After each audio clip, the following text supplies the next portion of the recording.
Questions to ask, right? I campaign with the confidence rising. I told WDF don't switch, good times are coming on even deep diving. Fan cams, reactions, watch along, still the pride of London thriving. The Eagles of South, they flying. Keep your eyes on us, we ain't hiding.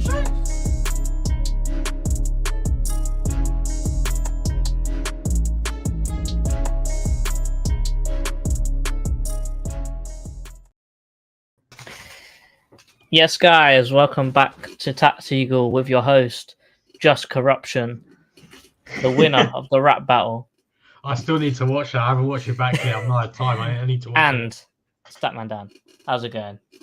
Yeah, I'm all good. I haven't been in a rap battle, unfortunately.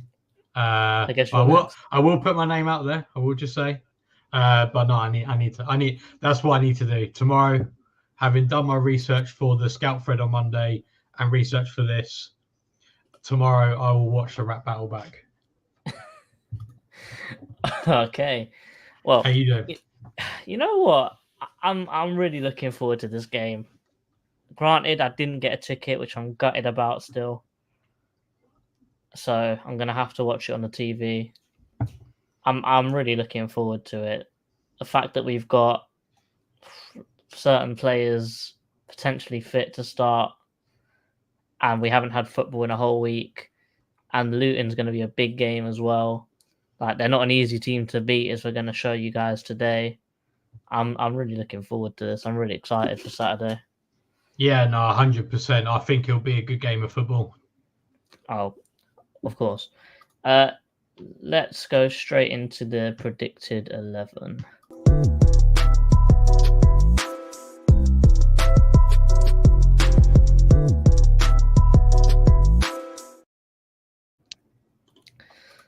So, in today's predicted 11, for Palace, I've gone with our normal formation with Johnstone, Mitchell, Gay, Anderson, and Ward, because Ward is back from injury again now.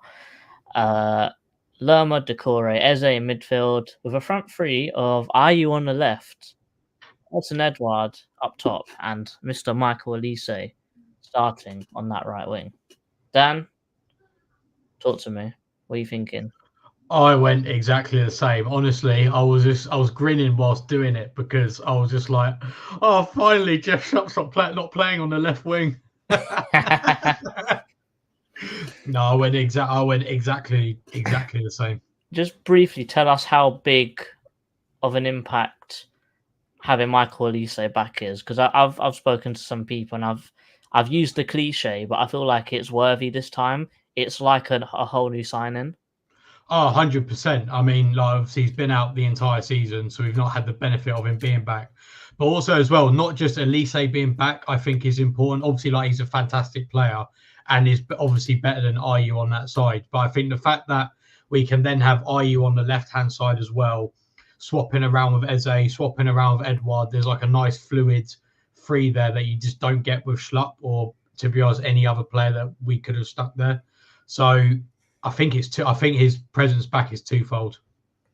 Oh, of course. And I just remember games like Leeds at the end of last season where we had that exact front four and we were absolutely killing teams.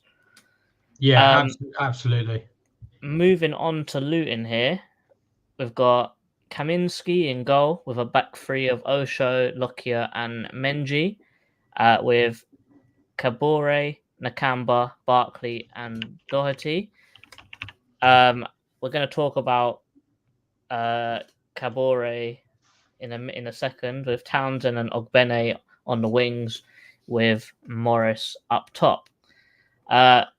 Palace only have 3 injuries: Ratsaki, Tompkins, and Henderson. How much better does that look than what it was a month ago? It's night and day completely. Oh, it's crazy. However, Luton themselves are sort of in a bit of an injury crisis right now. I'll list off a few of their players. Mads Anderson, Dan Potts, Sambi Lakonga, who's over at Luton right now. He's injured. Reece Burke, Woodrow, Doherty, who I just said in my 11, but he's got a return date of this game. Ogbene, who's got a return date of this game. And Bell, who's got a return date of this game. I do have to talk about Kapore for a quick second because there's been many news articles that say as he was on international duty, he's had a bit of a health scare. And Oh, really? Yeah, so some talk is that he potentially may have had a seizure on the pitch and he had to get pulled off of the game. So if that is the case, obviously we don't know if it's true or not, but he did get subbed off. He did look a bit shaky when he came off. But we don't exactly know if it is a seizure, he's not playing in this game at all. No way. So I would say I'll be safe and say that he's not going to play. So the only thing that I would do if that is the case is he comes off. Doherty's a very good player when it comes to being versatile. Put him on the right, and then Giles on the left. Fair enough. Also, if also as well, like obviously, if Kabore, I hope he's okay because I didn't know that until he said that. So wish him a speedy recovery if he's not playing. 100%. He's a baller as well, have to say. Yeah, he's an excellent player. Great fullback, and he'll be a huge miss for them if he is out. Absolutely. I mean, that team is exactly what I had as well. I mean, yeah, exactly what I had. Do you want to go first with the defense, or should I go first with the attack? Yeah, I can go first with the defense. I've got everything ready, so it's all good to go.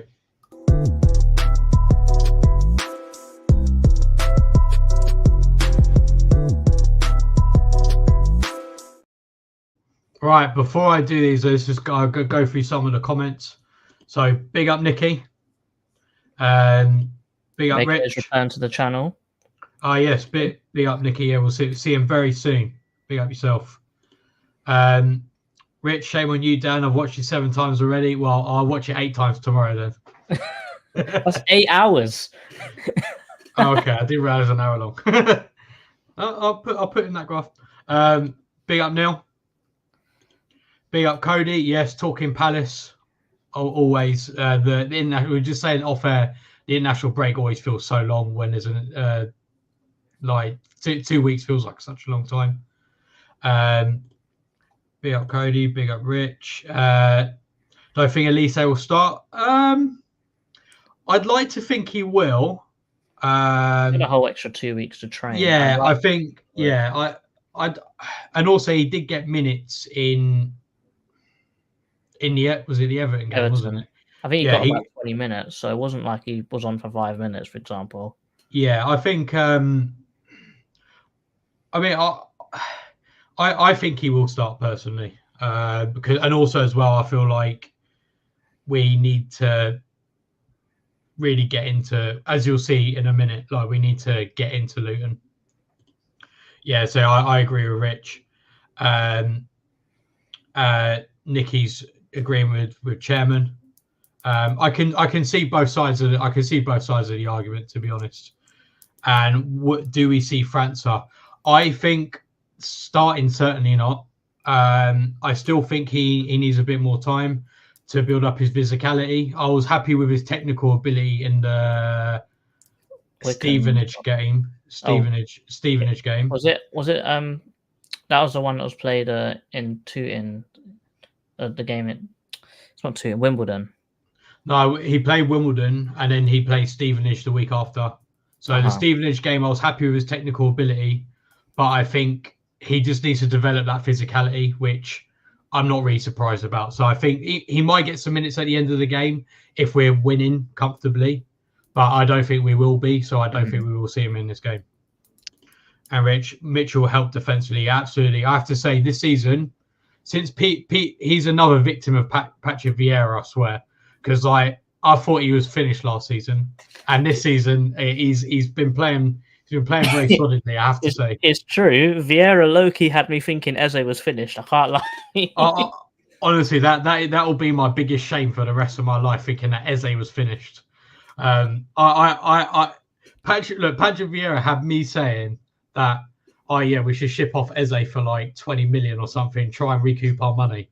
And I'm like, in hindsight, I'm like, oh my God, Patrick Vieira, you've done me dirty, mate. Well, he's taken Strasbourg from being one of the most attacking teams in the French league to one of the most defensive ones. So yeah, and I mean, what you will. and also Nice fans said it before he came to us. I've met an American at Palace who said the same when he was at New York City. So yeah. Cool. Anyways, let's crack on with the tactics. So this is how Luton defend. Now I have to be honest, I actually was surprised by them. The reason why I say that is that I assumed that they would be very solid defensively, kind of like a Sean Dyche, kind of like Burnley sort of thing, and also very good at set pieces, but they're not. So generally they will kind of line up in this sort of area. So let's talk about when we've got the ball. So when we've got the ball, let's say in like, actually let's move all this up. So let's just say it's like this. Let's say, let's move these around a little bit, like that, and whatever. So when we've got the ball, they are very much they're a very standoff kind of team. So what I mean by that is when we're in these positions, they're not going to come and press us. Like, they don't really do that. I'm not really surprised about that, but they don't do that. The only time they might do that is if, say, it's a goal kick and it's more over here. That's when you might see that. But generally speaking, when the ball's in like this kind of area, they're not going to be pressing at all, really. So that means that it gives us a bit of leeway. Now, in terms of their defensive shape, it kind of varies depending on what part of the pitch it's on at this point. But let's say that, I don't know, Lerma drops back a little bit to receive the ball, so then, I don't know, Ty Mitchell can bomb on or whatever. What they will do is that if they kind of make it about the halfway line, that one of their players will come up and face the player. They'll try to win it if they can, but generally it's more of like a face-up. Basically, they don't really want to get beaten. And that's basically how they do it. And it'd be the same on this side. So let's say, I don't know, Sheikh Doucouré receives the ball there. Let's say Anderson's passing the ball there. Anderson will drop back into this like formation.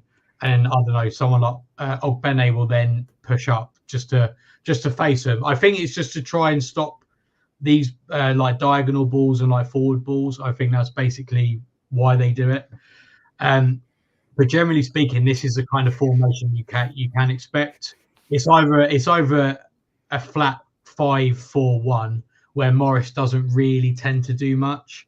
He might like, let's say they're a bit higher, and let's say, I don't know, Gay's got the ball there. Morris will like wander over and try to get in the way, I guess, but he doesn't really tend to do much. And yeah, so that's what they'll do in this particular instant. And again, what they'll do, and let's say the ball's over here on this side. So let's say Joel Ward's got the ball. They'll happily, so how it was like in this kind of 5, they'll kind of push over like that. So Barkley will get involved, or Bene will get involved. But what is interesting as well is that they will kind of leave the other wide player a bit wider, I guess, just to watch any switches of the play. But that is what they tend to do. Now, it's interesting because they are, and I guess, JC, you're kind of like this, although it isn't a corner kick. They do a lot of zonal marking in this phase of play. Disgusting. What I mean by that is, let's say, I don't know, let's say Sheikh Doucouré, or Bene is watching Sheikh Doucouré, or Barkley's watching Sheikh Doucouré, okay? And then Sheikh Doucouré makes that run. Rather than Barkley following, Barkley will let the player go and then say to Osho, for example, oh, get Sheikh Doucouré, basically. That's what I mean by zonal marking, if you didn't know. So you're basically marking the area rather than the actual player. That's got issues, which I'll come on to a bit later. But that's basically how they do it. But interestingly, what they will do is, let's say Jordan Ayew drifts inside and Eze's over there. They will go man for man on these players here, kind of. When I say kind of, you'll see what I mean in a sec. So, for example, Kabore will be watching Tyrone Mitchell. Doty, how you say his name, will be marking Michael Elise, and each of these players will have their man, and they will move wherever they go. They will move with them. Okay, that's basically what they do. If though, say like, I mean, I feel like this is pretty normal, but let's say like Edouard comes slightly to the left, like he does, or like he should, because he's good at that. And let's say RU comes into the middle. These players won't swap. The defenders won't swap. They'll still stay in their same place, but they will go man for man, which, like I said, is different to here. So their first line of pressure is very zonal, and their second line of pressure is very man to man. Now, what if you get the ball into these areas? What happens? Well, they are, to be fair to them, they are good at they are good in a certain manner of play. If you're kind of dithering on the ball, they're very good at what they do. Because, for example, over here, say they've got this like that, as you can see, they've all got a man here, and if Morris comes over, they've effectively got a defensive overload in this area. So it's very difficult to work with that. And considering that they've got, let me just double check this, but they have where are they? Yeah, so they've got sorry, apologies. They've got the second best tackle percentage rate against what's going on here? Against teams. They've actually got a tackle percentage rate against dribbles of 57%, which, considering they faced 199 attempted dribbles, they've basically tackled 57% of those. And I think that is partially because of this, because they are able to do this. And again, if you switch it over, so let's say, I don't know, you pass it to Mark Gay, and then, I don't know, Ty Mitchell drops or whatever, and they swap or whatever. They can do the same over here. So again, Ty Mitchell's got that ball. All they got to do is come over. We all know Andros Townsend very well. We know how much of a hard worker he is. So even in this area, again, say we've only got 3 players over there. They've got 4 quite comfortably, perhaps even 5 if Morris drifts over. So in that sense, they are quite good. And I'm just going to show some images just to demonstrate that, and then I'm going to go into some exploits.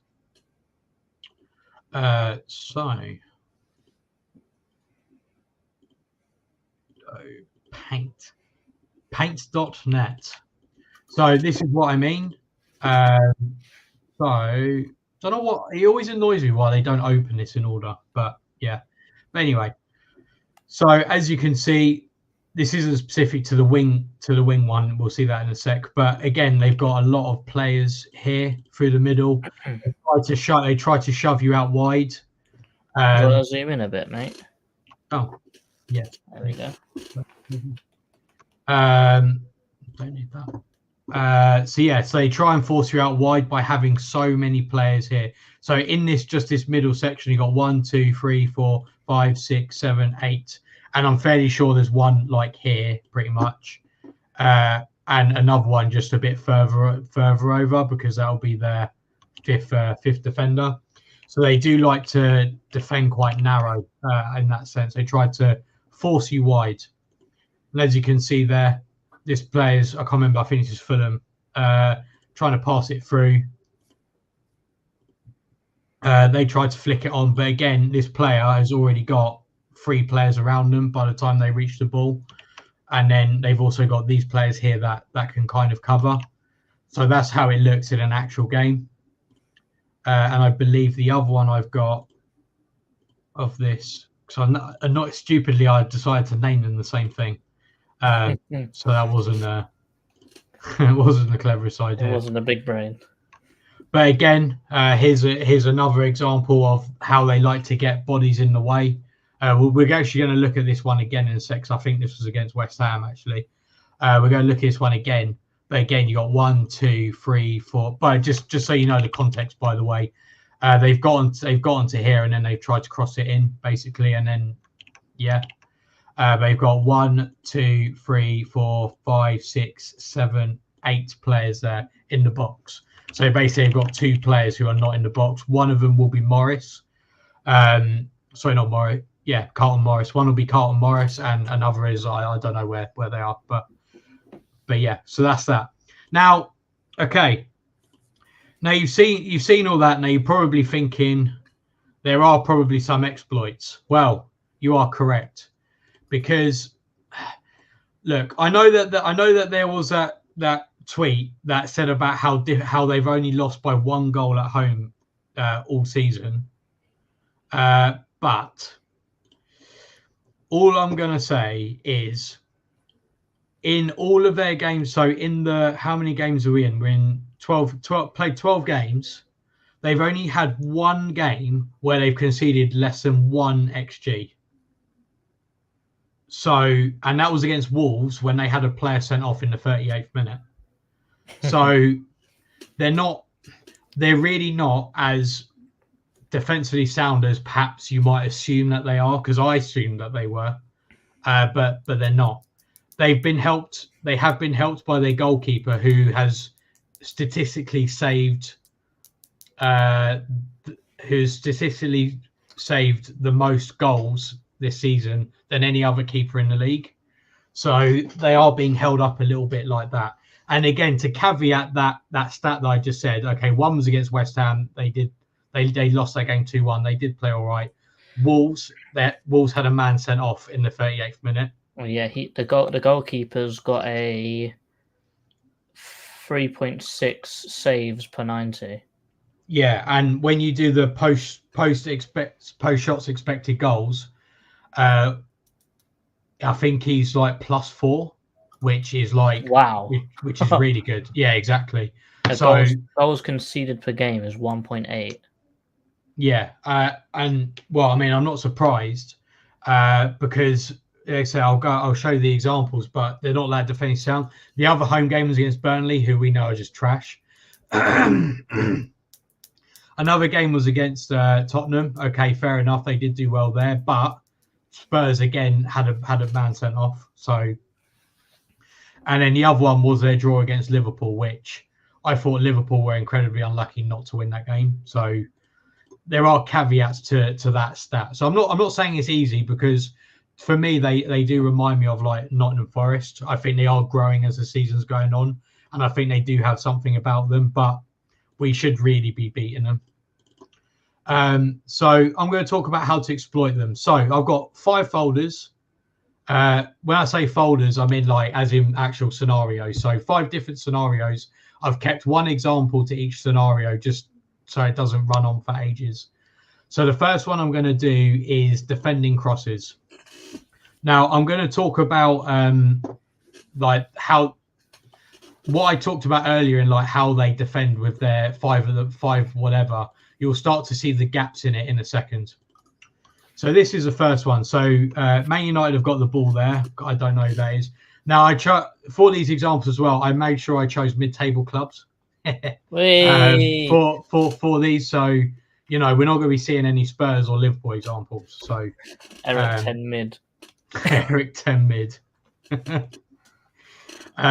So yeah, so all they do, so they got the ball here. If you can't see that, all they do is pass it out wide. So this goes over here. Now, can you kind of, JC, can you kind of see a problem already? Oh, there is well, from what Dan has just been saying about how the midfield are very zonal and they like letting the player run through. The players run through straight into the half space between the left back and the centre back, and that centre back is too far away to be touch tight. So that ball's going to get played in behind, and he's going to be unmarked running through. Yeah, said it perfectly. That is why you are the assistant manager to Nicky's Crystal Palace team. Of course. I think it's Crystal Palace, but yeah, no, that is exactly what happens. Apologies, that is a really bad screenshot because I don't know what has happened there. But yeah, that's basically what happens. Dallo, this is Dallo, by the way. I appreciate that Joel Ward's probably not going to do this, but no, he probably yeah. Anyway, don't discount those nosebleeds, mate. They happen every so often. I think Mitchell would, to be fair. So if you replicate on the other side, we're all good. But anyway, but yeah, basically what happens. This is a terrible screenshot, so I apologise. The cross comes in like that. I think the ball's actually like here at this point. And then this is Scott McTominay. And if you notice how the defender just doesn't jump for the ball.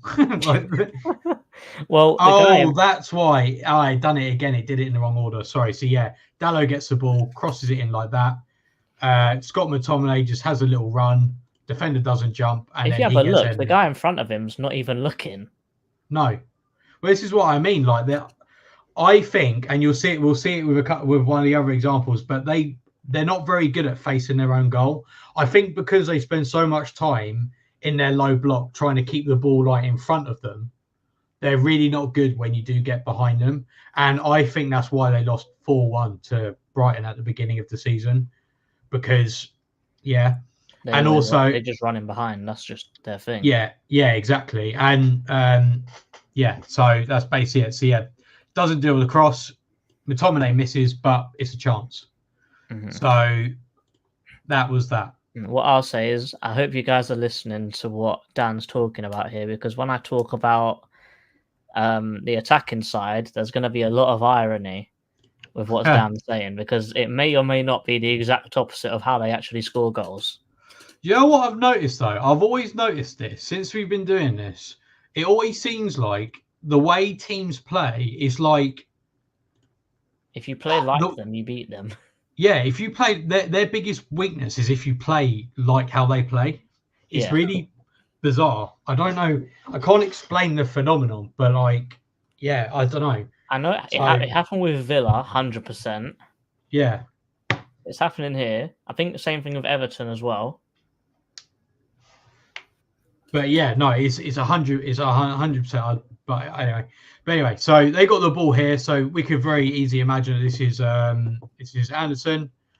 Now, remember what I said? So they tend to get tight here. So this person's here. I think 16's watching 18. But like I said, this midfield, they're a bit more zonal. So obviously, if Chong's got, sorry, if the ball comes over to the wing, Chong's going to come over there, and they're going to come over, blah, blah, blah. Now, watch this player here, okay? Alex Iwobi. Iwobinho. One pass. Iwobinho. Iwobinho is the subject of a delicious vertical pass from I don't know who the defender is actually, but anyway. But he turns like Iwobinho because he's got space. So why wouldn't he? Because he's literally just been given space right there. Why am I so zoomed out? Given space right there. This is Iwobi doing what he's doing here. And just think that we've got Eze in this kind of situation who's a million times better. Well, this is what I mean. Like, you could very easily imagine that this is Eddie. Maybe that's Elise. That's Anderson pinging a ball to Eze. Yeah, that could be Ward. That could be Eze. That could be Decore. That could be Lerma. Do you know what I mean? Like, and also this is Fulham. Like, they're not great. So you turn, and then again, this player here, 18. Oh, look, 60's not watching him anymore because they like to drop back into their back five. But because there's only Mark, 19, I think 19's probably picking up someone over here. But again, 18, I don't know who that is. I think that's Paulinho.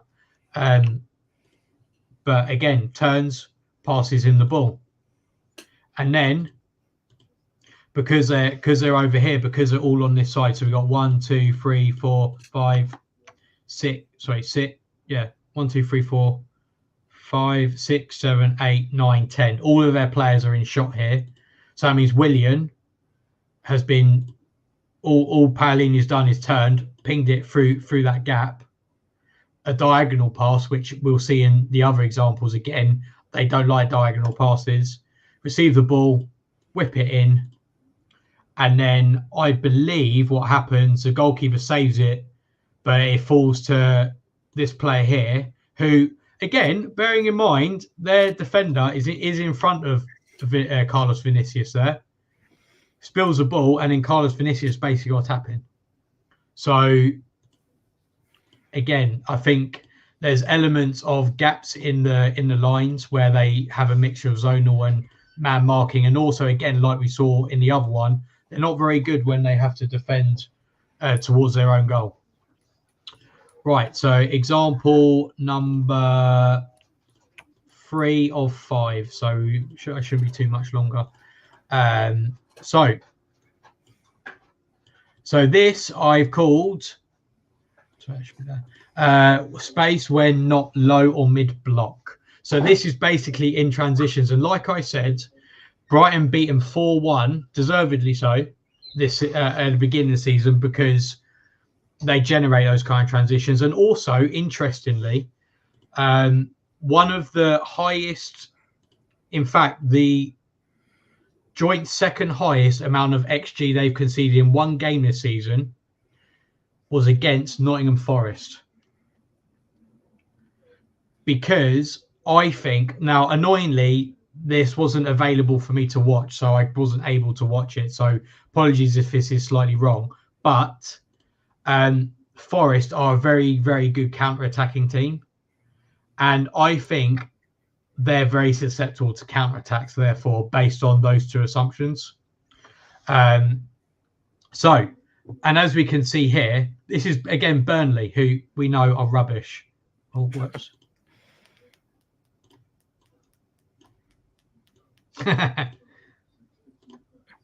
Yeah. Cutting out the advertising. But yeah, so they've got the ball here. So this is one of those situations where I said sometimes they might press. So we'll see that in a sec. But Burnley have got the ball here. It literally just been rolled out to him. There, the goalkeeper's caught the ball and rolled it out to this player here. So this player just drops here. Now, as I said, Morris doesn't really do defending, so he doesn't really get involved. And then that means 24 is basically free to receive the ball, turn, and then pass this player. And this one pass takes out 1, 2, 3, 4, 5 players, not including the one that it was already in front of. So 6 players. So after this player, they've got 4 players defending. Obviously turns, runs into space.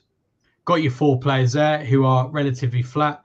This one is the left back, I guess, whoever that is watching this player. That's why they started their run early. So they're playing him massively onside. One pass through. Lyle Foster gets to the end of it. Okay, he's pretty quick, but gets on the end of it and then scores. And all they've done is go from here to there in, well, if you include the goalkeeper, 1, 2, 3, 4 passes. So again, they're not very good in transition. So I think Funny enough, I think I used this example in how we thought Burnley were good. Yeah. Oh, yeah. I think so. I mean, don't get me wrong. It was good play from Burnley, but I also think it's something that we're more than capable of doing, especially with the players we got. But yeah. Another thing I do think as well is that because of the way they man mark in the back, in like the back of 5, they are very eager to like go into like and face up on players, especially if they're, for example, if Edouard receives the ball and he's facing our goal, they'll happily come up and face them and try and like agitate them off the ball, which is something which I think could nullify us a little bit. Because obviously I know our players aren't that happy with receiving the ball with their back to, well, facing their own goal. Well, Edouard is anyway. So that could be something that could play into Luton's hands, but they are a bit eager. So again, they've received, so this is again Burnley. They received the ball here. This player is going to come up and face them, which they do because like I said, when they get to like the halfway line, they like to face them. They won't necessarily dive into tackle, but they'll face them. But all they've done, you can't see the player here, but the player's there. All he's done is pass the ball this player's then run inside from this position here. And as you can see, what can we see there? We can see a player in acres of space. So imagine that's Eze. That's what you got to do. Imagine that's Eze. All they've done is turn. Bearing in mind that this player is still standing trying to mark 8. I think it's this player here, 17, that does actually come over and tries to get him off the ball. But in that position, now Burnley do waste this opportunity. But if that's Eze and Edouard, again, bearing in mind that this player is playing them miles on side, all they've got to do is one pass and then you're in again. So, you know, having this player here so free so often, I think could be a bit of a killer for them on Saturday, especially considering we have Eze. Mm-hmm. And I don't know why that one's there. Oh, yeah, that was meant to be free. But that's another example. But I'm hoping that you can see with all these examples, there is a common theme. Even though they're different sort of modes of attack, I guess, they're all relatively similar things, if that makes sense. Like, they're all because Luton like to zonally mark in that midfield whilst man marking the back line. This is what causes problems for them. And diagonal passing as well, I think, is something that they need to. They're not very good at dealing with. So this is wing rotation. So again, this is Man United, so arguably worse than Burnley. Strike 2. So this is Harold Maguire on the ball. Haroldinho. Haroldinho. I can't slag him off too much because he did win me 20 quid the other day on the England game, so I'm not going to slag him off too much. But he passes the ball now. This isn't even well received. So, like I said earlier, Luton are decent at like creating defensive overloads in these areas, but they are very easy to manipulate.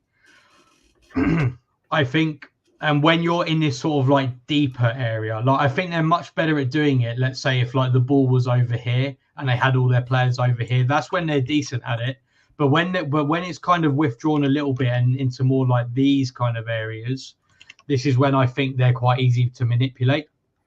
So Harry Maguire just passed them the ball. It wasn't a very good ball, as you probably expect from Harry Maguire. And the player does have to take a little bit of a heavy touch. And it doesn't really kind of work out in the way you'd expect. But all Rashford's done is go there, basically. As I said, with the zonal marking, the man marking, the left wing back is going to come and face, I think that's Dalot. Meanwhile, their defensive line, because they man mark, they're marking, I think that's Højlund and McTominay, I think, but I'm not sure. But all Rashford's done is go like that. And then, okay, yeah, it doesn't work out maybe the way they want it to, but all Harry Maguire does is chip this ball over the top. As you can see there, no man's land, no one's picking them up because, like I said, these are man marked, right, and these are zonal. So, and then what Harry Maguire, sorry, Marcus Rashford, Harry Maguire. All he does is again ping this ball into here. I can't remember the outcome of this, but again, I mean, look at this. Like the players in front of him. I think actually, I think this was actually an incredible save from the Luton goalkeeper, I believe. So Højlund makes contact, hits it, but it's an incredible save from the goalkeeper, and that is the only reason that they don't score. So, yeah. So that's all I've got to say about their defending and how we can exploit them. Just to summarize that, they are they defend with a mixture of zonal and man marking. They're susceptible to diagonal passing, susceptible to rotations on the wing if we're kind of a bit more deep, attacking from a bit deeper, and they're not very good at dealing with things when they're going towards their own goal. And I feel like and they're not great in transitions either. But Now I've said that, they'll probably keep a clean sheet on Saturday. So All right, let's do the attack.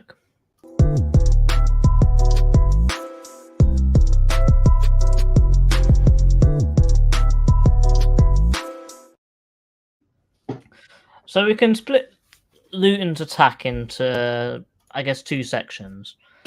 So you could say one of them is when building up and when in possession of the ball, and the other's on the counter attack.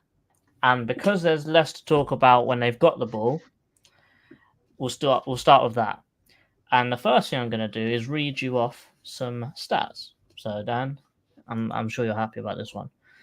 always. So they actually have one of the lowest pass percentages, so one of the lowest pass accuracies in the whole Premier League.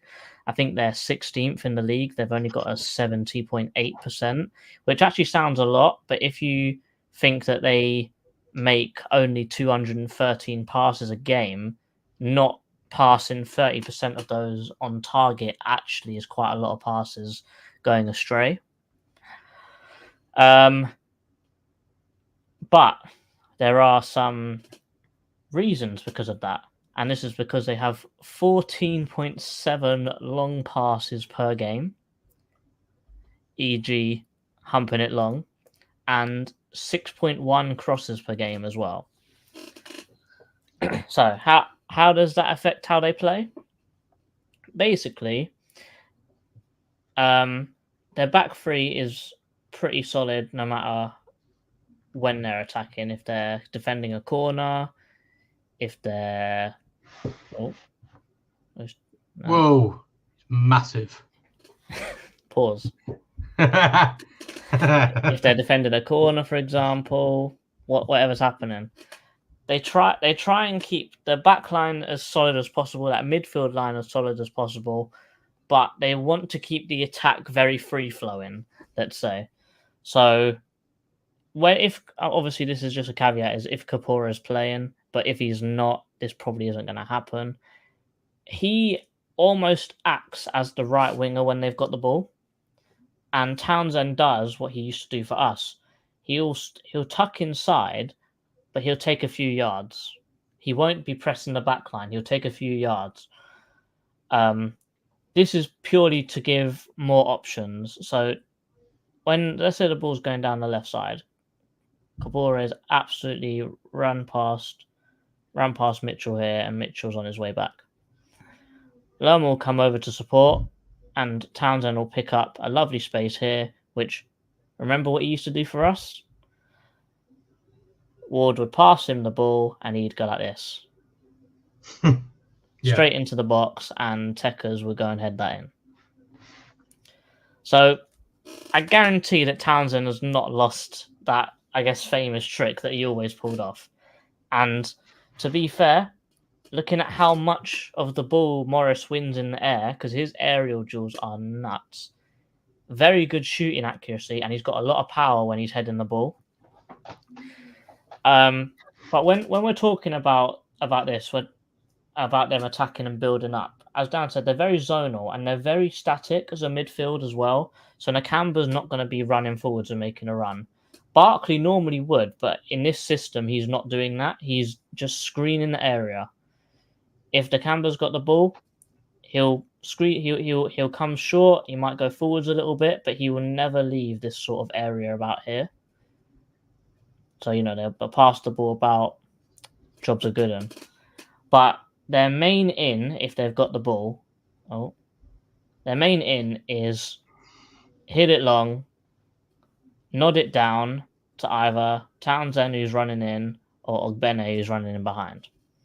That's their way of building up the ball. They don't really do it via passing. They'll pass around the back nice and neatly. But if they've got the ball, this is their main way, is route one, and nothing else really matters.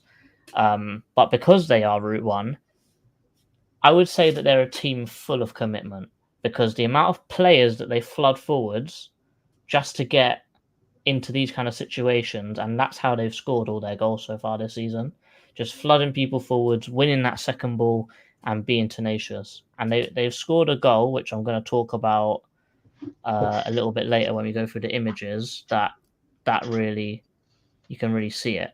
However, if we take a step back to about here, and let's say the ball's been played out and Lucky has got the ball here, you're gonna see one thing. You're probably never gonna see this amount of people running in behind off of a goal kick in your life. You see Ogbene, Morris gone, Townsend gone. These four will spin their centre back and just sprint in behind. So I'll give an example for Morris. So he'll stand in front of Gay. Lucky will on purposely hit it long, and he'll run into it. They've done this on goal kicks. They've done it on corners. Potentially, Morris will run down, and because everyone's done it, he's in behind as well. Johnstone will come out, square it to Townsend, naughty little tap in. So I think in FIFA we call that sweaty goals, but goals are goals. Who cares? But I think that their way of attacking is just running behind and lots of crossing, because Morris is that good in the air that really, this is probably the thing I'm most scared about. I think to counter this, we have to put Anderson on him. Yeah, I was going to say, I'd be scared someone of his aerial Billy on Gay. But the thing is that's a bit more concerning in my eyes is the fact that Ogbene can do this as well. So they've got two guys that can play, and they can both do this just as well as each other. Because Ogbene there's a goal that I'm going to show you. He outjumps Sangare, outmuscles Sangare, and then smashes it in the bottom corner. Really? Wow. And I wasn't worried about Ogbene. I was thinking, he's just some winger with pace. But no, he's really strong. Really strong. And the fact that Townsend, we know, is an incredible crosser of the ball. Their right back, great crosser of the ball. This Doherty, listen, I don't know, but he's got a very good cross completion rate if you look at the stats. We know Barkley's got it in his locker. Nakamba, very good at sweeping. He done it for Villa a few years ago. So they are a big threat when on the counter-attack, and crossing the ball is going to be their main way of scoring goals. And we need to be really on it to stop them. Ideally, we would want Anderson on Morris. But unfortunately, I don't think that's going to be the case. I think that it's going to be Gay on Morris and Anderson on Ogbene. Purely because Anderson plays on the right side of our centre-backs and Gay plays on the left side. And the fact that Ogbene plays on the left wing, that they'll just sort of, they'll meet up. The only way I can see around it is if we swap our centre-backs, but I don't really think that we'd want to swap our centre-backs against a team that we should be trying to impose ourselves upon rather than worrying about what they're going to do to us. Yeah. Is it worth, do you think, maybe, is if, maybe we could get, because like you said, they've got, their three centre-backs are pretty static. Is it worth maybe trying to, I don't know, maybe drop Lerma or Decore into the back lines to maybe try and deal with that or something? So that was going to be the next point. So how to combat this is very simple, and it's very ironic because of what you was talking about. You said they zonally mark. Do you know how to beat them? Zonally man mark. Oh, man mark. Genuinely.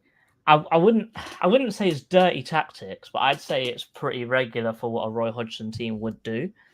Because of their love of running in behind, giving yourself a yard or two and just getting in their way to just make it as hard as possible for them to run in behind. Yeah. Because I know Townsend's good, but we know what he's going to do. he's gonna cut onto that left foot every time. And if Lerma and Decore know that, is Townsend going to run past them? Probably not. If you stand in front of Morris and he runs around you, is Townsend still going to have that ability to find you, even though you haven't run into exactly the place he's going to put it? Probably not. Johnstone is a very aggressive keeper in the box. So if they overhit something just slightly, Johnstone's going to sweep it up. So I think just going man for man, obviously they're going to run forwards like hell. As long as you can get in front of them and slow them down slightly, they don't have a plan B. If this plan A doesn't work, they'll let us have the ball and they'll reset and they'll wait for another counter-attack. They won't try and if they lose the ball up high and they've committed a lot of people forwards, they're not going to keep going for that ball. Everyone's just going to sprint back into their position again. They're not going to try and fight for the ball up high. They'll get back to their position and then they'll reset and then they'll go again. So let's do some images, probably make it a little bit easier for you guys. So basically, Kabore, what's he going to do? Dan? Cross it. Right there. Ready? Bosh. Right on his head. And from what I said about Morris, his heading ability is crazy. I don't know if that's a pause, but I'm going to pause myself anyway. But it's a semi-pause, which is also a pause. But from this far out, to get it, so Onana has to make a really good save, and he's got some serious power on it as well. Yeah, fair play. That's good going, that. All the way there, to get that much power on it, for Onana to really have to stretch, like it's a good header. Here's another part of Ogbene's game. I told you he was strong. Granted, this is Trent. Yeah? Not the best defender in the world. Well, but I think after the other day, he's just called Alexander-Arnold now, isn't he? But I tell you what he does. He boots the ball past him and just runs around him. I mean, I'm laughing, but I could definitely see that happening towards. He literally boots it past him and just runs straight towards the goal. And then the worst part is, like, Anderson hasn't got the pace to deal with that to cover that either. Yeah, and I think that he's got the speed, he's got the strength, and you see, Konate is on his way to cut this out. Konate is gone. He's done a step over and put it through his legs. Jesus. And he's gone. He runs into the box. Cut back. Morris put his foot straight through it. I think this is Van Dijk. He sticks a leg out and the ball goes flying out for a corner. But look, if Van Dijk weren't there to put that challenge in, that is going straight into the goal. And that would have put them 2-0 up, I believe. So they are very good at making chances out of not a lot. Also, one thing that's very interesting is Chong. One of them, over the top, he runs into it. Bosh. So, even though they are against the Liverpool team, they're still not, as I said, they're not afraid to commit forwards. That's why some of the score lines are mental. And that, like, why they concede so much, because they just throw so much forwards and hope for the best. And granted, they're going to concede a lot of goals, but there are going to be certain games where they're going to score a handful of goals. And, you know, if the other team ain't on it on the day, you know, that they, like, Luton could genuinely beat someone 3-4-0 if they're on it on that day. That's how good I believe they are on the counter-attack. They're probably one of the best in the league. Here, I had to blur this because all the advertising. But this is Trent with a corner. Ball comes in. They are, I think, Mazupanu heads the ball out. It lands here. I can't exactly remember who this is, but he goes on a mental run till here. So bear in mind, that's a 40-yard run already. You see this? 1, 2, 3 Liverpool. 1, 2, 3, 4 Luton. Puts the ball out here. Great ball in here. And look, 1, 2, 3, 4, 5 players, 5-on-5, and Liverpool are all over the place. This is McAllister, who's Yeah, meant to be say their that's attacking McAllister. midfielder. Yeah. This is all the their way right there. back. And great finish from Chong. He sort of lifts it over and Alisson's foot. But on the counter attack, I timed it from corner taken to ball being in Liverpool's net was 11.6 seconds. That's not bad, is it? That is some serious speed. Fair play. I think the player carrying the ball was, I think that was Barkley. Yeah, it might have been number 6. Who's number 6? Let me fact check that for you. Because I'm fairly sure I remember watching it, and I'm fairly sure it was watching it at at the time.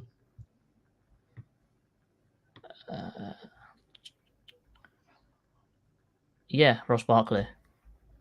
He still got that in his locker. He can still he can still drive with the ball. Next up, what's going to happen here, mate? I think they're going to cross the ball.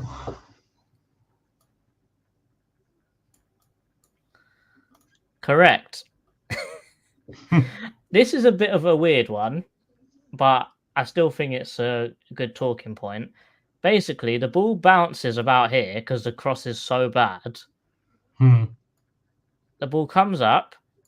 Sangare ducks under it, hits Toffolo in the face.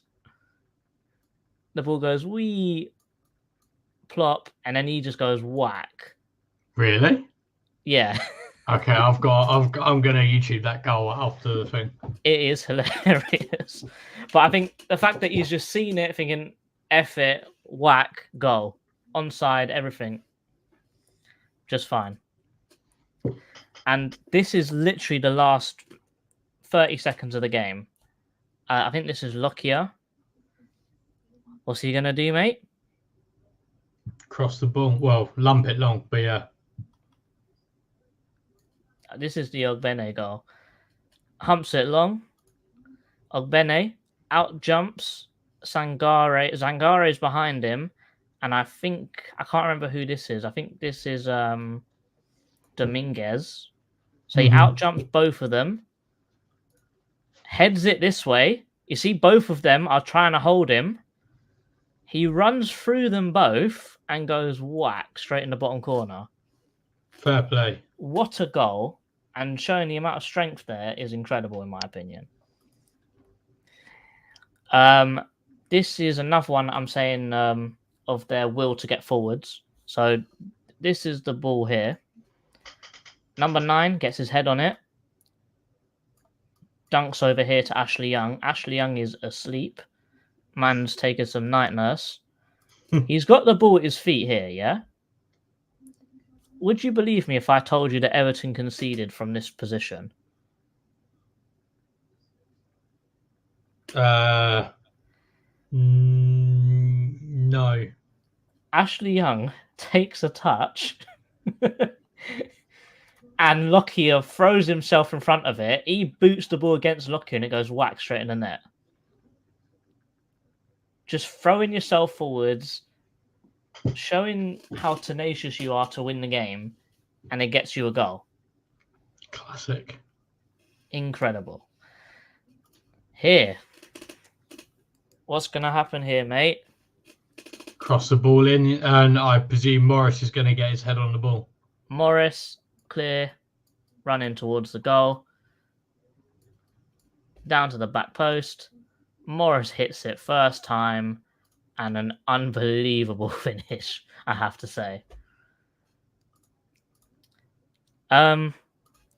Is there anything that you've noticed that is, I guess, a constant? Something that they do that they attack is reoccurring?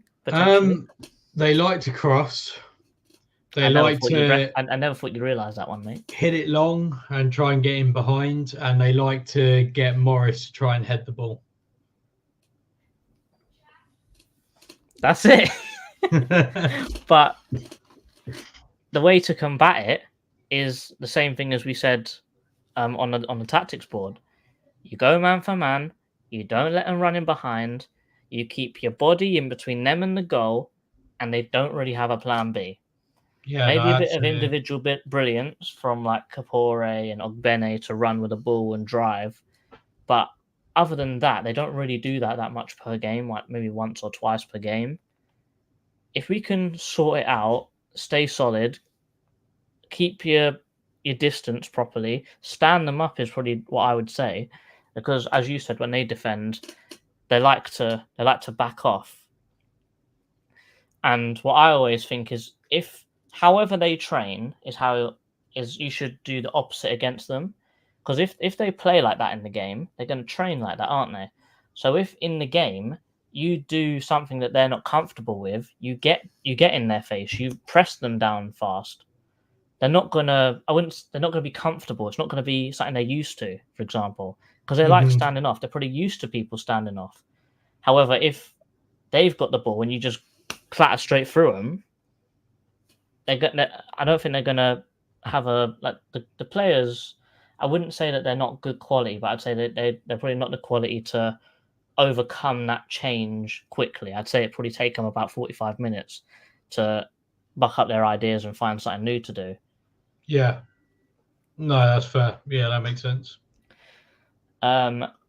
Finally, let's do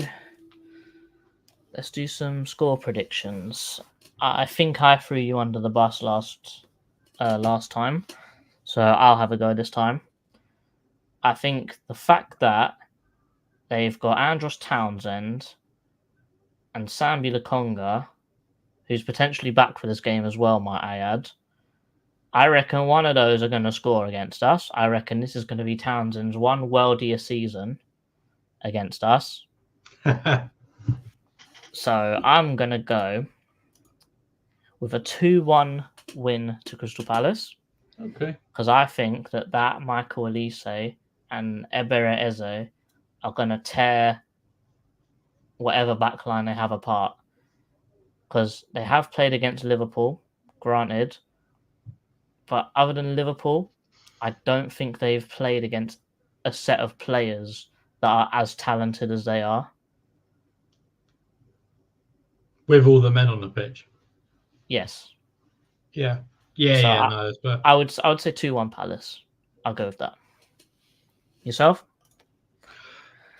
I've been flit. To be honest, I think it depends. I think if we don't start with Michael Elise, I think it'll be 1-0 Palace. But if we start with Elise, I think it'll be 3-1 Palace. I don't really have any logic behind that, to be honest with you. Just a feeling, yeah. But at the same time, I could very easily see it being 1-1 or something like that. So away at Kenilworth Road. Yeah. That's got to be a factor as well, isn't it? Their home turf, they're actually pretty good at home. Yeah, and also like for me, they're like Forest last season. I don't think people have given them much of a chance. They haven't started off that great, but I do think they got something about them, and I do think they will grow into the Premier League as the season goes along. So yeah. Chairman says 2-0. Cool. Put your score predictions in the comments while we go through them before we round up. So I think we got 2. Pat saying fun fact over Gibraltar's first season once a game. Assistant gaffer, you already know who it is. 2 connections, Andros and Lukonga. What is Pat's obsession with Gibraltar today? Looking at Luton's attack, I believe our defense is good enough to stop it. Counter attack, we could grab points. Yep. Yeah, definitely. I think so too. I think as well, like all the players who will play tomorrow, I would be relatively confident in them being able to do their respective defensive duties. Mm-hmm. So that's another thing. Cody here saying if we catch them on a counter, Eze Elise saying, you put the burners on and run away with the goal. I don't think any of them have burners, if I'm really honest. We genuinely have zero pace in our whole team. I think the fastest person there is probably Elise. And I don't think he'd want to stretch his hamstring too much just after coming back from injuring it.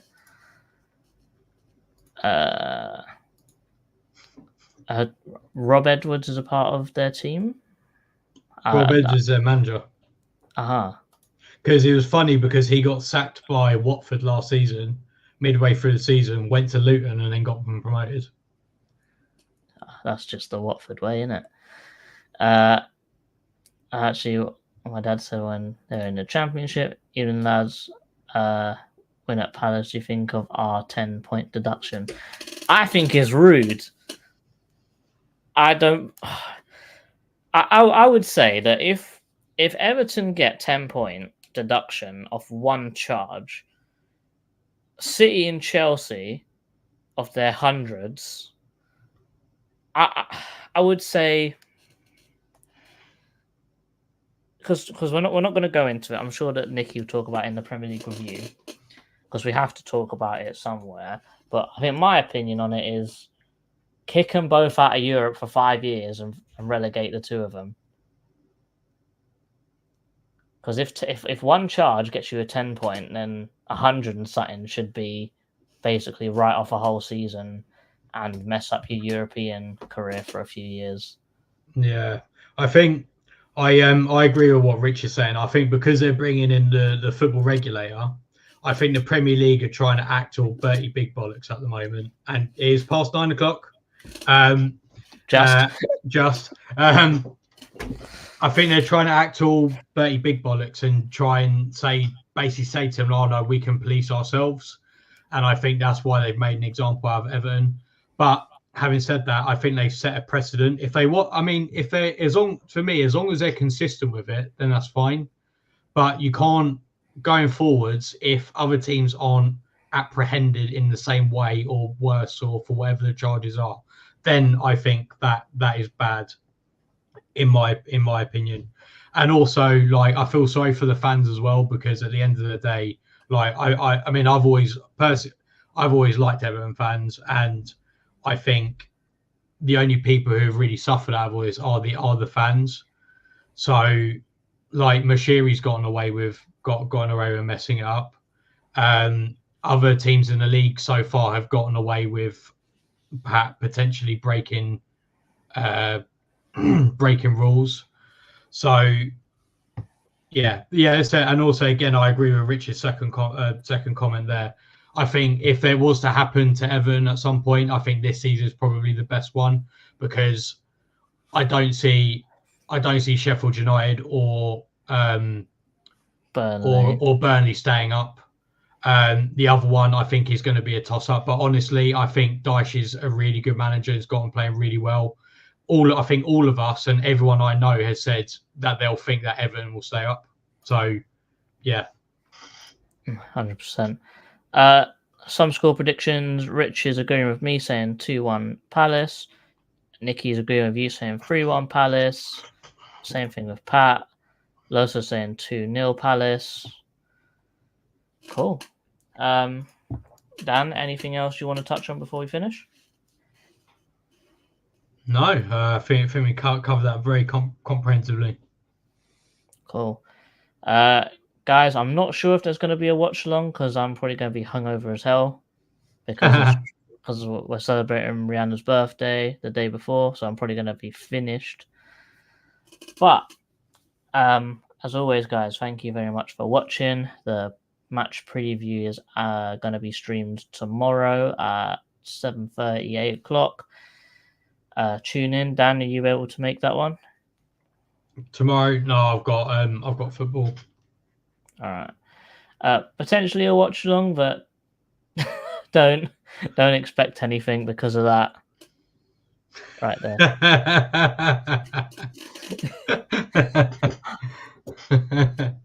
Yeah. So, thank you very much for watching. And from myself and Dan, as always, up the Palace. Up the Palace. Eagles.